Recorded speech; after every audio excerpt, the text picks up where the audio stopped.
Hello guys, welcome to my mini vlog. So నేనైతే finally hotel style paneer butter masala curry అయితే try చేసేసాను.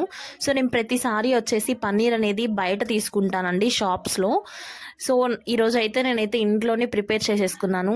ఆ పన్నీర్ ఎలా విరిగింది, అసలు ఎలా వచ్చింది, అసలు కర్రీ ఎలా వచ్చింది ఏంటి అనేది నేనైతే ఫుల్ వీడియో అయితే తీసేసాను. అది ఫుల్ వీడియో అయితే ఇక్కడ కామెంట్ సెక్షన్లో అయితే పిన్ చేస్తాను, స్కిప్ చేయకుండా అయితే చూసేసేయండి. సో చాలా అంటే చాలా బాగా వచ్చిందండి. పన్నీర్ అనేది కొంచెం ఇదైంది, ఎందుకంటే ఫస్ట్ టైం ట్రై చేయడం కాబట్టి. బయట నేను తెచ్చుకుంటుంటాను కాబట్టి నాకు అంతగా ఐడియా లేదు ఎలా చేయాలి ఏంటి అనేది. సో ఫస్ట్ టైం అయితే నేనైతే ట్రై చేశాను. కర్రీ అయితే టేస్ట్ చాలా అంటే చాలా బాగుంది. మీరు ఒకసారి ఈ విధంగా ట్రై చేసి చూడండి, ఎలా వచ్చింది ఏంటి అనేది నా కామెంట్ సెక్షన్లో అనేది కామెంట్ చేయండి. సో నాకు సపోర్ట్ చేసిన వాళ్ళందరికీ కూడా థ్యాంక్ యూ సో మచ్ అండి. సో ఫుల్ వీడియో అయితే నేనైతే డిస్క్రిప్షన్లో అయితే లింక్ ఇచ్చేస్తున్నాను, స్కిప్ చేయకుండా అయితే చూసేసేయండి. So thank you for watching my channel, thank you for supporting me.